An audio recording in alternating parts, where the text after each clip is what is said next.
Биокомбинат Монгол Улсын биотехнологийн үндэсний үйлдвэр. 1923 онд сонгоны болонд байсан Үхрийн Мялзанг эсэргүүцэх станц нэртэй гадаадын иргэдийн хувийн жижиг үйлдвэрийг засгийн газраас худалдан авснаар Монголын хөд аж ахуй, мал эмнэлэг, биотехнологийн ууган үйлдвэр биокомбинат төрийн өмчит аж ахуйн тооцоод үйлдвэрлэлийн газрын анхны суурин тавигдсан.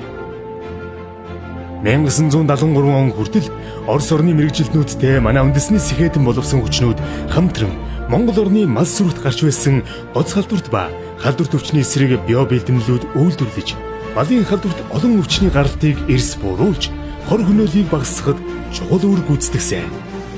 1973 онд бүгд найрамдах Унгар ард улсын техник эдийн засгийн тусламжтайгаар бүрэн шинжлэгдэн өнөөдрийг хүртэл Монголын мал эмнэлгийн салбарын үндсэн үүргийг биелүүлэхэд чухал үүргийг гүйцэтгэсэн. Биокомбинат биотехнологийн үндэсний үйлдвэр 95 жилийн хугацаанд засгийн газраас өгсөн үүрэг даалгаврыг 100% нэр төртөөр биелүүлэн ажиллаж байна. 2018 оны 6 дугаар сарын 20-ны засгийн газрын тогтоолоор биокомбинат төрийн өмчит аж ахуйн тооцоод үйлдвэрлэлийг татан буулган шинээр байгуулахаар шийдвэрлээд байна.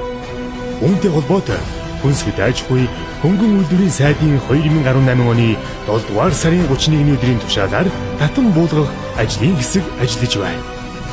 Биокомбинат улсын төсөвт үйлдвэрлэлийн газар шинээр байгуулагдаж байгаатай холбогдуулан 2018-аас 2019 оны үйлдвэрлэлийн жилийг үйлдвэрлэлийн шинжилгээний жил болгон зарлаж байна.